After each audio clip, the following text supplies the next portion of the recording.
Welcome to my educational channel విద్యా ఉద్యోగ సమాచారానికి స్వాగతం. Daily GK and current affairs ఇవాళ 153వ వీడియో అయితే మీ ముందుంది. ఈ రోజుకి 1530 ప్రశ్నలు మనం పూర్తి చేసినట్టు అవుతాం. మరి చాలా ఇంపార్టెంట్ ఇన్ఫర్మేషన్ అయితే అందించడం జరుగుతుంది. ఛానల్ని సబ్స్క్రైబ్ చేసుకొని మీరు డైలీ అప్డేట్స్ అయితే పొందండి. ఈరోజు మనకి ఫస్ట్ క్వశ్చన్, మధ్యయుగంలో భారతదేశంలోకి వచ్చిన సూఫీ మతం యొక్క ముఖ్య సిద్ధాంతం ఏమిటి? సూఫీజం అనేది మనకు మధ్యయుగంలో వచ్చినటువంటి మత ఉద్యమాలలో ఇదొక్కటండి. ఇస్లాంలో ప్రధానంగా దీన్ని మనం గమనించవచ్చు. సూఫీయిజంలో ప్రధానమైన కాన్సెప్ట్ ఏంటంటే మానవుడు ప్రేమతో భగవంతునిలో లీనం కావడం అనేది దీంట్లో ప్రధానమైనటువంటి ఆ కాన్సెప్ట్ అండి. ఇక సూఫీజానికి సంబంధించి మీకు నెక్స్ట్ వీడియోస్లో నేను పూర్తి ఇన్ఫర్మేషన్ అయితే ఇవ్వడం అనేది జరుగుతుంది. భారతదేశంలో ఉన్నటువంటి శాఖలు కావచ్చు, ఆ భారతదేశంలో ఉన్నటువంటి ప్రధానమైనటువంటి సూఫీ సన్యాసుల వివరాలు అయితే నెక్స్ట్ ఇస్తాను.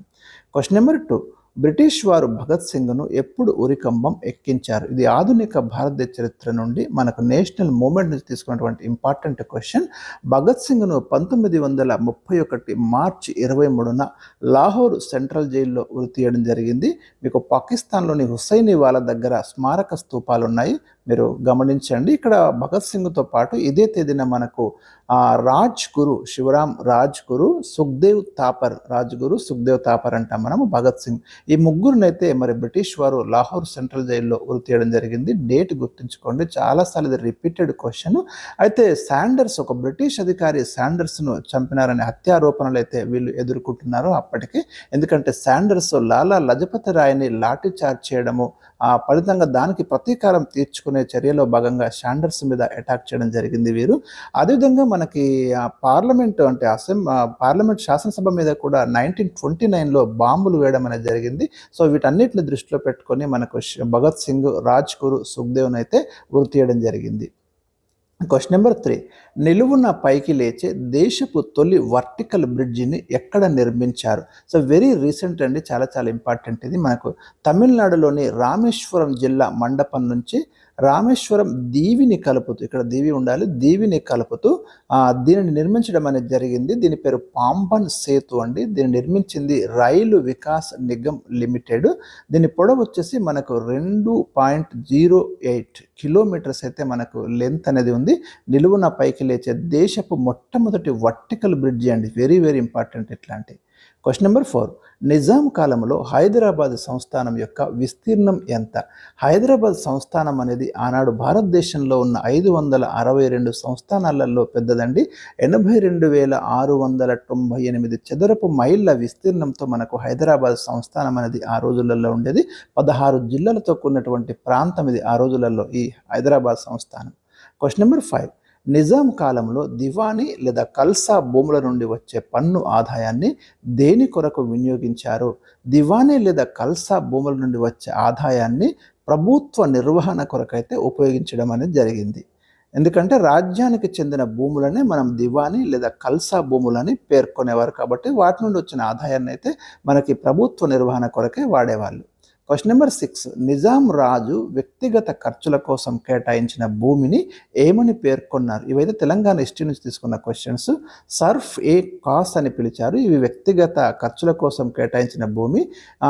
సర్ఫ్ ఏ కాస్ అనేది అరబిక్ భాషా పదం అండి, అంటే వ్యక్తిగత వ్యయం అనే అర్థం ఇక్కడ. క్వశ్చన్ నెంబర్ 7, ఇనాం భూములు అనగానేమి? ఇది కూడా మనకు నిజాం కాలంలోని పదం ఆవిర్భవించింది.